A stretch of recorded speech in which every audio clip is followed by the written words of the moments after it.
Hello and welcome to News Central TV. I am Benga Aborowa and these are the top stories at this hour. Rivers State government dismisses allegations against Governor Fubara, accuses lawmakers of preventing Supreme Court judgment implementation. Presidential aide denies seeking death penalty for court member. And South Sudan carries out airstrikes against rebels. We'll bring you the details in a moment.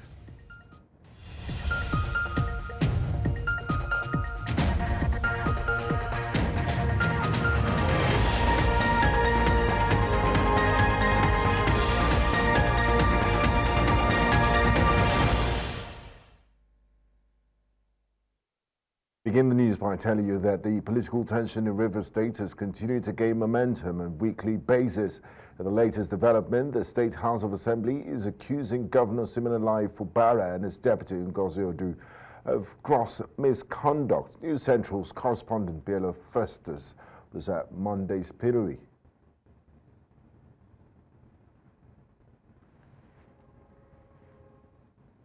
Plenary. Today's sitting is an emergency one.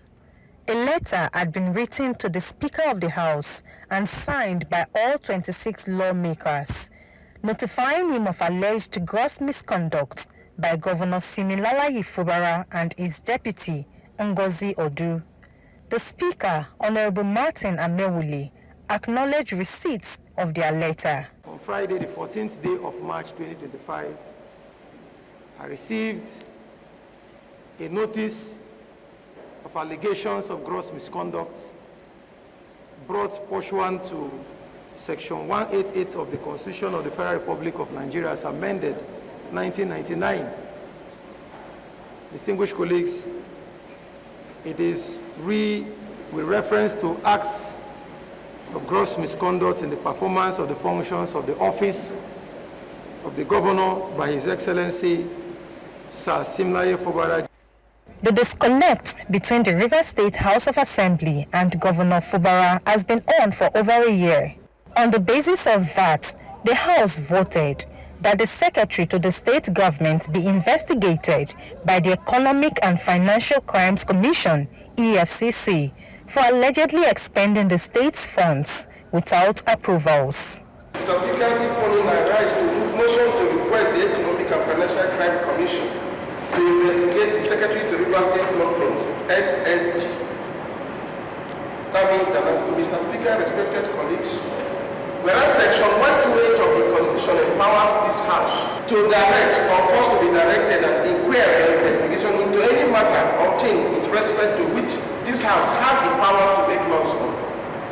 Mr. Speaker, I concern that the office of the Secretary to Rivers State Government has been spending taxpayers' money funds without budgetary approval from 2024 to date, Mr. Speaker. The Speaker recalled that past messages from the House were stalled during transmission and proposed that letters be broadcast through the media instead.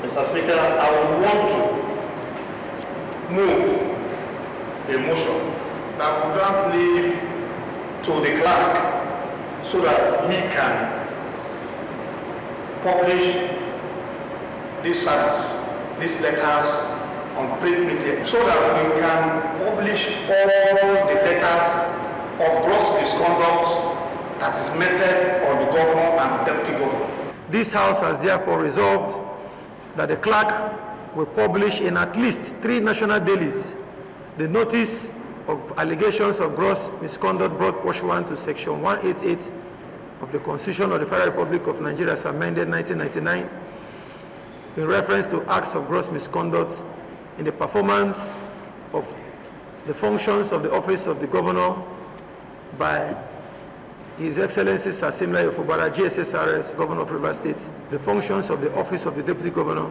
by Her Excellency Professor Ngozi Odu, DSSRS, Deputy Governor of Rivers State. Section 188 of the 1999 Nigerian Constitution has been activated, and the people of Rivers State, and indeed Nigerians, are watching to see how the investigations unfold and what happens thereafter. In Rivers, for News Central, Biola Festus. Meanwhile, the executive arm of the Rivers State government is also accused in the House of Assembly of obstructing Governor Siminalayi Fubara from fully implementing the Supreme Court judgment. According to the Commissioner of Information, Joseph Johnson, who addressed the media on behalf of the state government, Governor Fubara has remained resolute in his commitment to enforce the Apex Court's decision, but that the Assembly had been frustrating the governor's efforts. It's now common knowledge that members of the Right Honorable Martin Amehule-led Rivers State House of Assembly have, by their own actions, refused to allow the Governor of Rivers State, His Excellency Sir Dr. Siminalayi Fubara, GSS ROS, to fully implement the judgment of the Supreme Court on the long-drawn political and legal battle that has lingered since after the ill-fated attempt to impeach him on October 30, 2023. Right from when this unjustified onslaught against Governor Fubara started, the gentleman has never left anyone in doubt about his unwavering commitment to peace and resolute determination to put Rivers people first over and above personal and or sectional interests. The lawmakers suddenly have shown too much evidence of the fact that their target is to stall development of the state and punish the people of the state for the unprecedented solidarity and support he's enjoying in spite of the orchestrated political upheavals. What they have tried to do to remedy the unreasonable decision of adjourning Senate die is to accuse the governor of not doing enough to implement the Supreme Court judgments. Unfortunately, such tactics have failed, as the people of Rivers State now know that this is an afterthought aimed at covering their plans. It is rather a face-saving attempt, deceptive, and a pointer that the interest of the state is not part of their consideration. It is glaringly clear that with the current actions of the House, the dire consequences and harsh realities that the civil servants, retirees, and people of the state will face unimaginable economic hardships, as the government will be unable to pay salaries, pensions, and other emoluments, as well as perform other obligations at the end of the month, as both the Central Bank of Nigeria and the Accountant General of the Federation have been ordered to cease revenue allocations to the state until its judgment is fully implemented. The collateral damages of the actions of legislative arm of government in Rivers State will be so severe as non-release of warehoused revenue due to the state from the Federation account will ultimately ground the operations of all sectors of the government. In the meantime, human rights lawyers and political activists are demanding an unreserved apology from FCT Minister Nyesom Wike over comments deemed derogatory to the Ijaw nation. The call follows Wike's recent remarks where he allegedly referred to the Ijaw people as a minority and linked them to criminal activities, a statement that has sparked criticism over ethnic representation and national unity. During a press conference in Abuja, prominent legal and civil rights advocates, including Deji Adeyanju, Maxwell Opara, and Marsha Abubakar, condemned Wike's remarks, urging him to retract his statements to prevent further ethnic tensions. They highlighted the Ijaw people's significant contributions to Nigeria's development, rejecting any suggestion that they are a marginalized minority. It's important to note that even in Rivers State, where the Honorable Minister comes from, the Ijaw nation occupies about 12 local governments in the state, 12 local governments. You can do your fight with Governor Fubara without ridiculing the Ijaw people. Just like if anybody wants to do their fight with a Yoruba man, or a Hausa man, or a Fulani man, you don't need to bring the issue of their ethnic nationality into the struggle. Mr. President, please, we are calling on you to come in. First of all, ask him to apologize. And if the issue, the president failed to address the issue now, it may lead to something else. When you are addressing the press, you choose your words. You are not only a governor, you are a lawyer. You're not only a lawyer, you're a member of body of benchers. If you are going to do your politics, you can do your politics without necessarily attacking the nation. What he owes us at this stage is not a denial of what he has said on tape. What he owes the Ijaw nation is a categorical apology for his errors he has made. To err is human, to forgive is divine. He's not above mistake. All of us are not above mistakes. But the moment you make a mistake as a man, owe up to it. Now let's talk politics some more. Oladejo Adediran, popularly known as Jandor, the 2023 Lagos State governorship candidate of the People's Democratic Party, has officially defected to the All Progressives Congress, APC. Jandor announced his return on Monday, March 17, 2025, during a press conference at his campaign office in Ikeja, Lagos. News Central's Omolola Ololade has more in this report.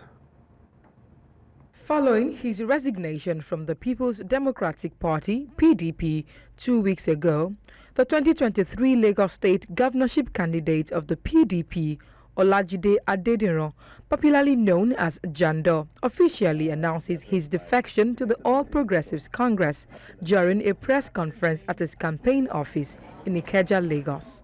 We wish to formally announce that we have decided to join a political party that consider winnings for its members as top priority, not minding who is on the ballot. Gentlemen of the press, we have decided to return to the All Progressive Congress, APC. Dismissing claims that he was responsible for PDP's loss in the 2023 elections, Jandor challenged party leaders to present evidence of their own polling unit result, while accusing the party's leaders of hypocrisy, internal betrayals and persistent electoral failures. The former PDP flag bearer praised the APC's leadership structure, contrasting it with what he described as PDP's culture of self-sabotage. I listened to all their vituperations in the media and reasons given for our loss at the polls. Gentlemen of the press, I appeal to you that you ask their supreme leader, Chief Oladejo, whenever he appears on your medium, ask him why hasn't he won his polling unit since he's been in the party for 20 years. In APC, we have a leader. Even if you want to fault his selection choices, you can't fault his desire to always win for his party to the benefit of all members and their followers and the state. While in Lagos PDP, you have a leader that will at every election cycle work against his own party and willfully dash the hopes of many party members and followers. We have chosen the better alternative. Jandor will reveal that his decision followed extensive consultations with family, political associates, elder statesmen, supporters who share same vision for a greater and more prosperous Lagos, confirmed holding discussions with multiple political parties, including the SDP, ADC and YPP, before ultimately choosing to return to the APC. He, however, emphasizes his commitment to service, integrity and progress, promising to work towards a Lagos that works for everyone. In Lagos, for News Central, Omolola Ololade. You're watching news now on News Central Television. We'll go on a quick break, and when we return, we'll bring you more stories from across the nation. Do stay with us. You're welcome back. Lagos State High Court sitting in Ikeja has reserved judgment in a case filed by Mudashiru Obasa challenging the constitutionality of his removal as Speaker of the Lagos State House of Assembly on January 13, 2025. Justice Yetunde Piero put to rest, the long-standing dispute on the legal representation of the first defendant, Lagos House of Assembly, as she affirmed Femi Falana as the authorized counsel to represent the House of Assembly despite objections. The court will communicate the judgment date to all parties involved. The Senior Special Assistant to President Bola Ahmed Tinubu on Media and Publicity, Temitope Ajayi, has dismissed claims that he called for the death penalty against a National Youth Service Corps member who recently violated the scheme's bylaws.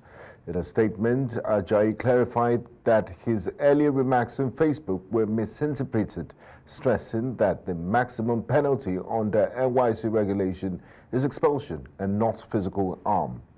He maintained that blatant disregard for NYSC bylaws and established protocols should attract appropriate disciplinary measures, particularly in the case of the core member in question. Ajayi's clarification follows widespread backlash online, with many accusing him of advocating extreme punishment. In the meantime, reactions have stirred a debate over the legality of freedom of speech for core members expressing their views on governance and national issues. This followed the viral video of a Lagos-based core member, Ushirita Ugwamaye, who openly criticized President Bola Ahmed Tinubu, calling him a terrible leader over the weekend. The youth core member expressed frustration over Nigeria's worsening economic conditions and questioned the government's efforts to alleviate citizens' hardship, an action that Ushi now claimed elicited threats from the authorities and an invitation to the Etiosa local government NYSC secretariat ahead of a panel hearing which never held due to the absence of the LGI. But a legal team hopes the matter dies a natural death, maintaining Ushi has not committed any offense but merely expressed frustration of an average Nigerian. Now, join us now to discuss this. We have Taiwo Hassan, popularly known as Soweto, is a member of the organizing committee and bad governance movement in Lagos State. A warm welcome to you, Mr. Hassan. What's your perspective on the comments made by Temitope Ajayi regarding the NYSC core member? Well, I think we have to say first and foremost that the NYSC core member needs to be commended by all Nigerians for speaking out and for showing courage. Don't forget that for the past few months, we have had absolute silence across the country, despite the deplorable situation, in terms of living conditions. The labor unions, the student unions, civil society organizations, everybody have gone silent since the protest last year. So for you to have a young person speak up in the manner she has done, actually deserves, a whole lot of commendation. And that is why we have to say here today that if the NYSC leadership and management should decide to go after her, then they would be incurring the wrath of all Nigerians. She will never be left alone, because in speaking out, she's speaking, for all of us. And for those who are threatening her, including the aide to President Bola Ahmed Tinubu, of course, it is not surprising. And this again shows the character of this regime. This regime is a despotic regime. President Tinubu is not just a terrible president. President Tinubu is a civilian despot. He's, a civilian president who has decided to deploy all of the necessary despotic measures that are often attributed to military regimes. Why do you say that, Mr. Hassan? Under his leadership of this country, over the past 2 years or thereabout, we have had a pushback, to civil liberties. We have had freedom of expression, freedom of association, freedom of assembly, everything eroded.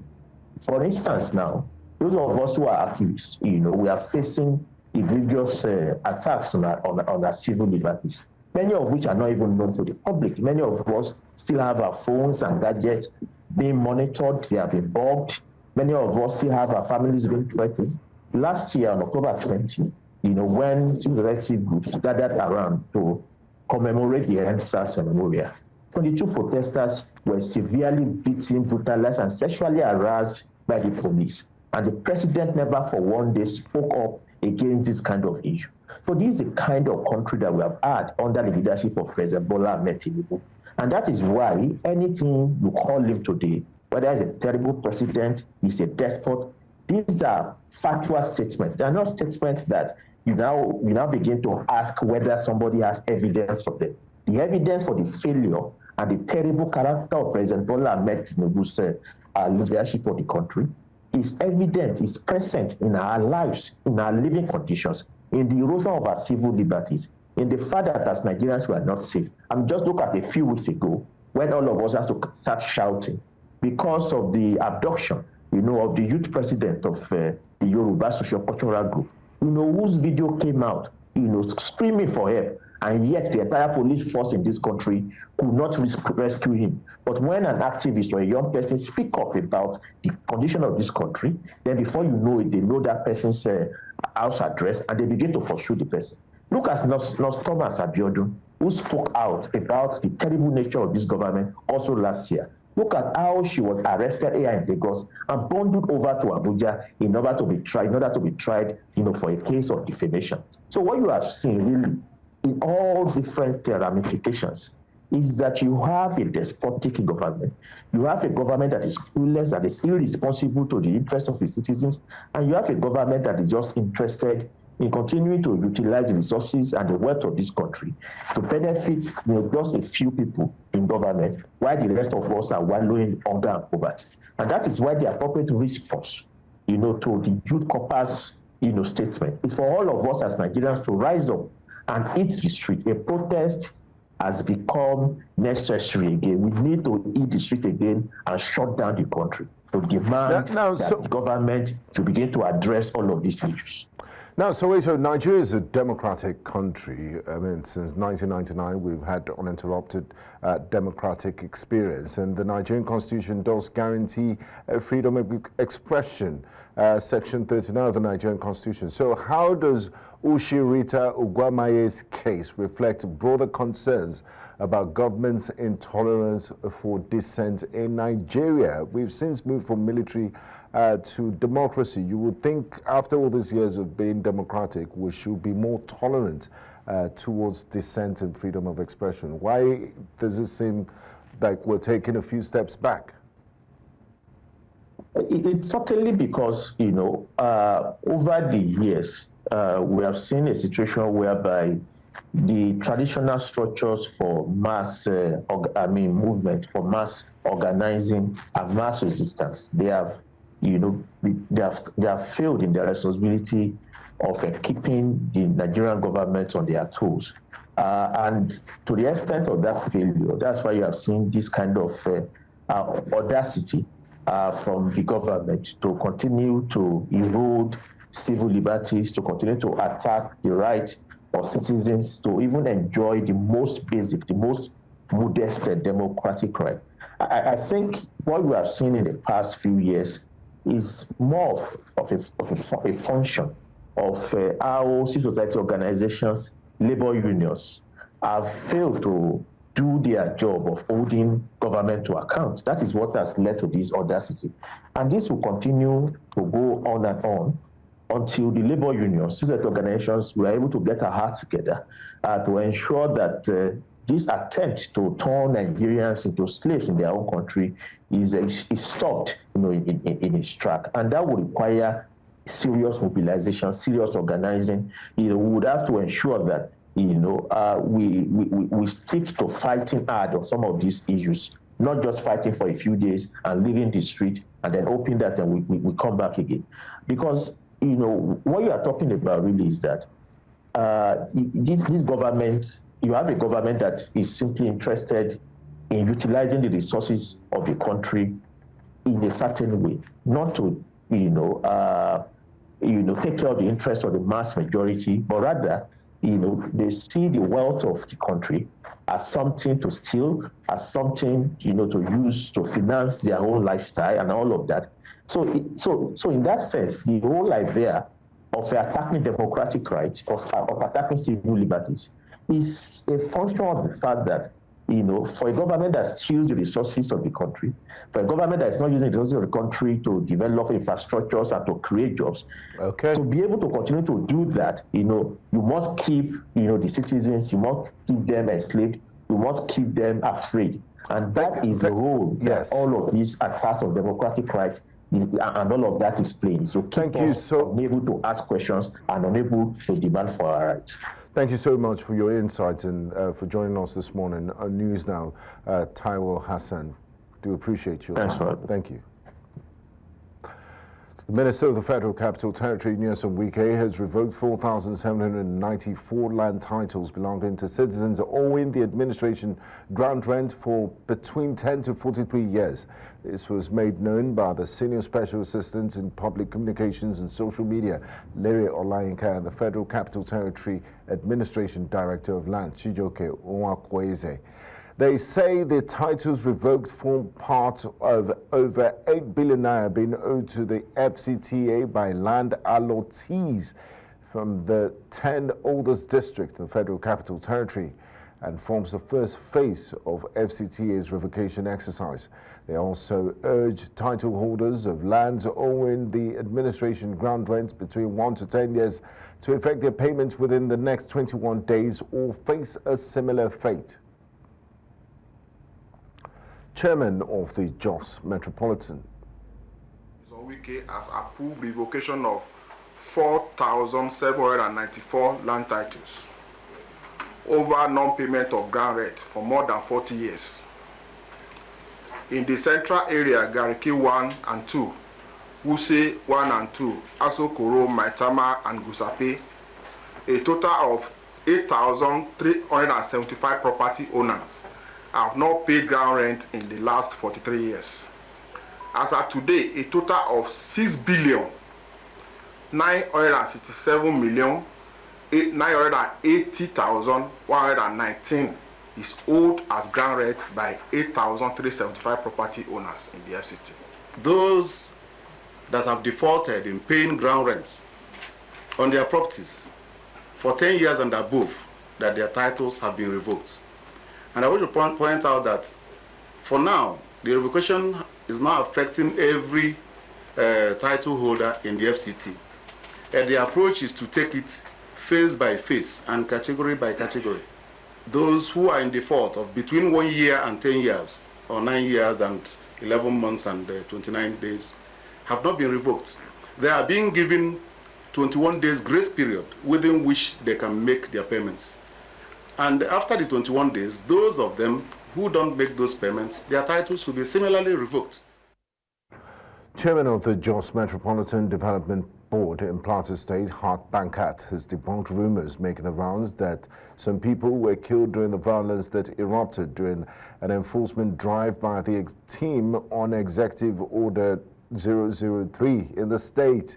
While speaking to newsmen in Jos, Hart Bankat said there were no casualties during the enforcement and maintained that government will stop at nothing in ensuring the mandate is carried out to the letter. News Central's Chizoba Anyonwe tells us more. Since September 2024, enforcement on Executive Order 003 took effect to end roadside trading, demolish illegally constructed shops, and confiscate vehicles parked in wrong places. The enforcement exercise was carried out again on Friday, 15th March, but the outcome turned violent. Chairman of the Jos Metropolitan Development Board, Hart Bankat, confirmed the incident. To set the record straight, there was no encounter between truck drivers and task force. That is totally wrong and is incorrect. There was rather an action taken by task force to clear traders off the street. Now, what we had noticed was within the hours of operations of morning, from morning to evening, since people had noticed how we operated, what they now did was they now changed the pattern of action. So while we're winding down in the evening for everybody to go and rest for work for the next day, they now start market in the night. And we've noticed that particularly with the areas of west of Mines, Old Airport, and then that in Kowa. But I can tell you for a fact that no one was hurt, no one was killed, nobody was shot at. I've seen so many derogatory statements going out, even with my name, that we've killed people and tried to incite religious crisis. And I want to assure the people of Plateau State that we are not here for crisis, we are not here for trouble, but we want a state where our children can walk freely without us being scared of where they are going or where they are going to. So we believe that we're working towards them. By special grace of God, we'll get there. While efforts to speak with the Plateau State Police Command were futile, some members of the Dadinkowa First Gate in Jos, the location of the incident, had this to say. I'm at home, break my fast. So they now call me, say there is crisis in the first gate. I say, what happened? They say JNDB come and harassing people. I say, no, JNDB don't want to harass people. Because many times they need to come and meet me, negotiate with them, begging them, whatever. So when I came, I just came down, so our voice, starting stoning them, embarrassing them, do this one. We're now fighting them, call police, and the rest. We now come the issue. We find the youth, then tell us one name, then give us one name. So we now find the guy that is wrong. We catch one guy yesterday, hand over into soldier yesterday. So even the bus stop now, we are trying to repair it, and we call Penta to give us estimate because we need peace. We don't want problem in our community because Zadinkoa is a peace area. Behind me here is the remains of one of the bus stops for the metro buses in Jos City, where the irate youth had to set it ablaze just to express their anger after the enforcement team of the Executive Order 003 had to carry out an enforcement on them. It is hoped that in future situations such as this, people do not take the laws into their hands, but rather report to appropriate authorities. In Plateau State for News Central, Chizoba Anyowe. As Nigeria seeks to diversify its economy by tapping into the potential of the nation's blue economy, experts are calling the federal government to establish the right policy framework to help achieve this ambition. They advocated for this during a policy dialogue session in Abuja on the need to harness Nigeria's blue economy potential for economic diversification and sustainable development in the country. News Central's correspondent Idong Joseph has more on this. Nigeria's blue economy holds immense potential to diversify the nation's economy and create sustainable jobs.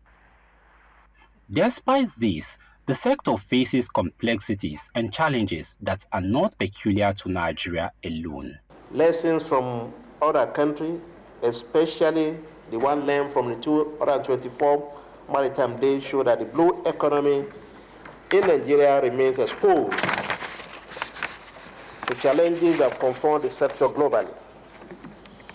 These challenges include, but not limited to, issues as maritime safety and security, and the need to enhance potentials or protections of the marine environment by addressing environmental challenges and promoting sustainable shipping practices. Experts caution that before venturing into the sector, it is crucial to understand the complexities and challenges involved. They warn that without addressing these concerns, the vision for a thriving blue economy remains elusive. We have to understand what blue is and what are the issues in blue economy, or what are the principles of blue economy, which is actually factoring around sustainability and sustainable practices. So Nigeria cannot go into blue to tap the blue the way they tap the green economy and killed it. Some of them at this policy dialogue session said that the National Assembly also has a vital role to play by passing relevant legislations to govern the sector. They fear that without this, any progress made may be unsustainable, thus the need for an action plan that will help harness a projected 21% GDP contribution to the sector within the next 10 years. For this to be done, the policy framework must be put in the right place, and the National Assembly must have the laws, the legislative aspect that will govern the implementation. In the next 10 years, we want to achieve 21%. So you prepare your action plan. In the next 2 years, we want to have 3% or 2%. We give timeline. As conversations continue on harnessing Nigeria's marine resources, the consensus among experts here is clear. Understanding the blue economy and implementing sustainable policies are key to fully unlocking the sector's potential. In Abuja for News Central, Idong Joseph. Now, as part of efforts to address recent allegations of salary deductions in its civil service, the Kano State government says it has established a state payroll standing committee to ensure accurate salary payments for March. This comes just 3 weeks after civil servants raised concerns over underpayments in January and February 2025. Speaking to journalists on this development, the Secretary to the State Government, Umar Farouk Ibrahim, assured that the government is committed to resolving the matter. He said the committee will work round the clock to conclude the payroll validation process before the salary payment deadline on March the 25th.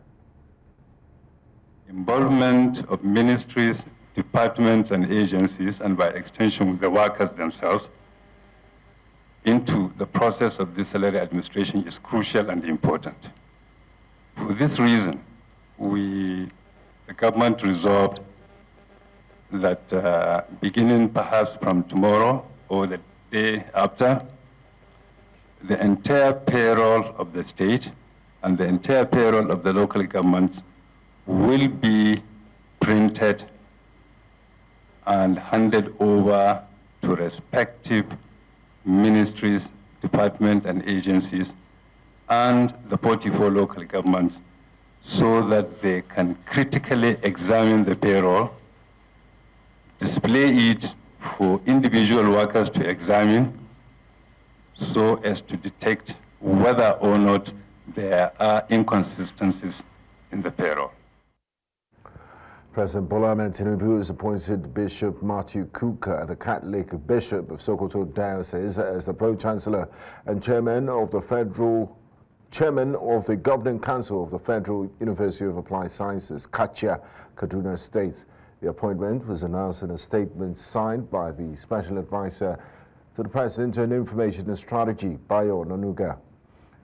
The statement also confirmed the appointment of key university officials, including Professor Quirix William Barnabas as Vice-Chancellor, Sanusi Gambo Adamu as Registrar, and Ibrahim Dalhat as Bursar, and Professor Daniel Abubakar as the University Librarian. The appointees, according to Onanuga, were carefully selected based on their distinguished careers, leadership experience and commitment to advancing education in Nigeria. You're welcome back. Now, South Sudan has launched airstrikes against rebel forces in Nasir County, Upper Nile State, as hostilities intensify. Information Minister Michael Louet confirmed the bombings, stating they targeted conflict zones between forces loyal to President Salva Kiir and First Vice President Riek Machar. However, local officials claim civilians were among the casualties, with County Commissioner James Gatlock reporting at least 20 deaths, including women and children. The renewed violence threatens the fragile 2018 peace agreement between Kiir and Machar, who previously fought a 5-year civil war that claimed 400,000 lives. Tensions have escalated following an attack by 6,000 White Army fighters on a military base.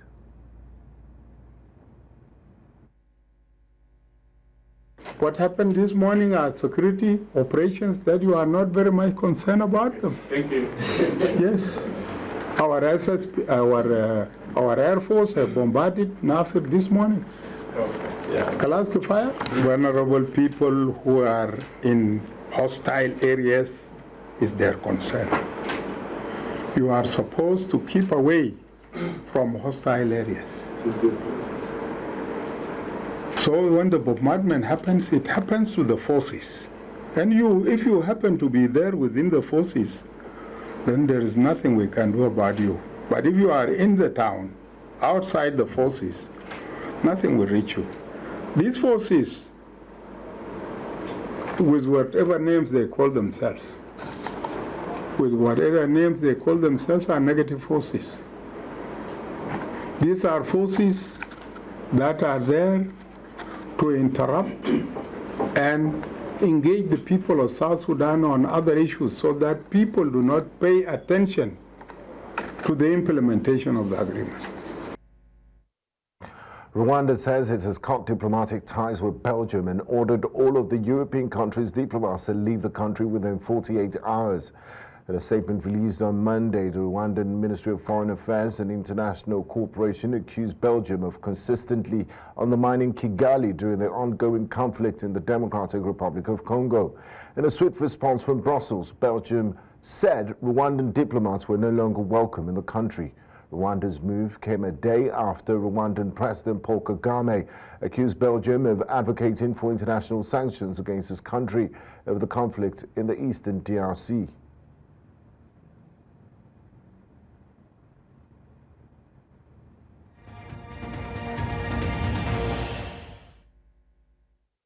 Gaza's Hamas-run health ministry says Israel has launched its most intense airstrikes on Gaza since the truce began in January, leaving over 330 people dead. This escalation follows Israel's vow to continue its military operations in Gaza until all hostages are released. The Israeli military has released footage showing the new military chief Eyal Zamir alongside head of the Shin Bet Internal Security Agency, Ronan Bar, overseeing overnight airstrikes from an underground operations center. Hamas has accused Israeli Prime Minister Benjamin Netanyahu of reigniting the war after ceasefire extension talks collapse, warning that this could amount to a death sentence for hostages still believed to be alive in Gaza.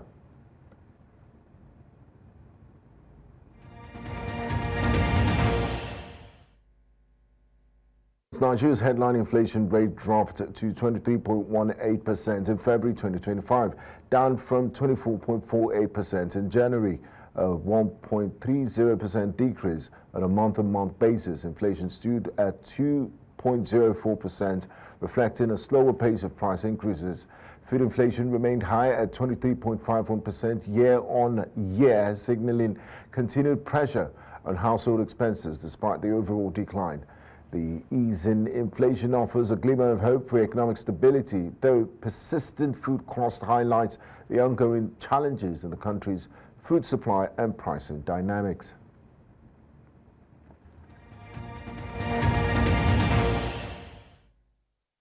Sports, a total of 21 Super Eagles players have arrived in Kigali ahead of the 2026 World Cup qualifier against Rwanda. The latest arrivals are William Troost Ekong, Wilfred Ndidi, Calvin Bassey, Ademola Lukman, Alex Iwobi, Joseph Aribo, Igor Ogbu, Bright Samuel Osayi, Sadiq Umar Al-Hassan Yusuf, and still expected to join the players in Kigali.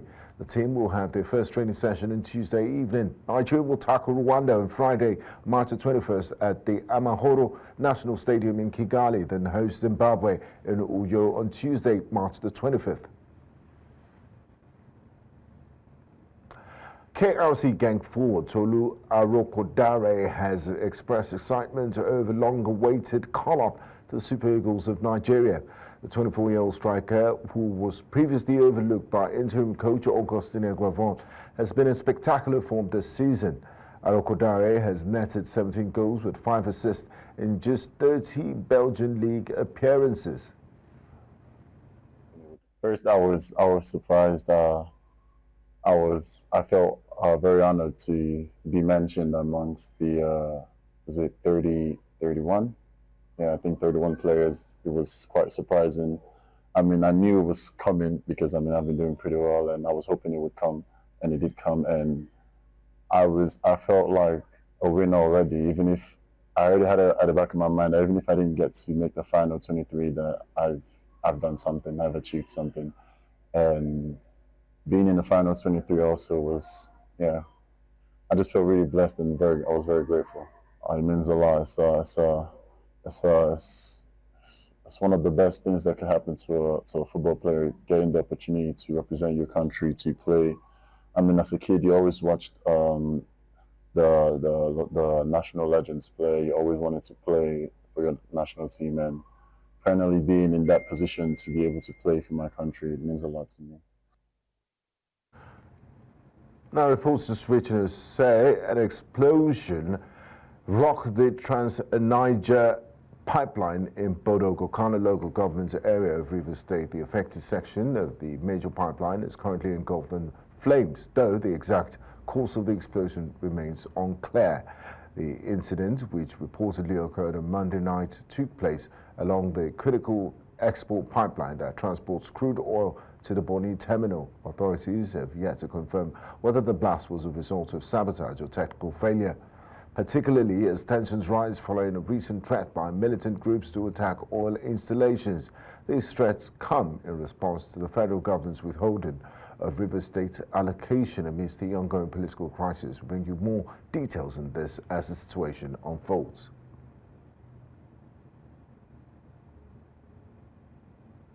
And that's all on the news at this hour. But before we go, let's take another look at some of the major stories. Rivers State government dismisses allegations against Governor Fubara, accuses lawmakers of preventing Supreme Court judgment implementation. Nigeria's presidential aide denies seeking death penalty for core member. We also told you that South Sudan carries out an airstrike against rebels. Remember, you may send your eyewitness report to the WhatsApp number on your screen. Do remember to follow us on social media. We're at News Central TV. You can watch News Central live at DSTV channel 422, Go TV channel 23, StarTimes channel 274, Avo TV, and YouTube. Many thanks for watching. I am Benga Aboroa.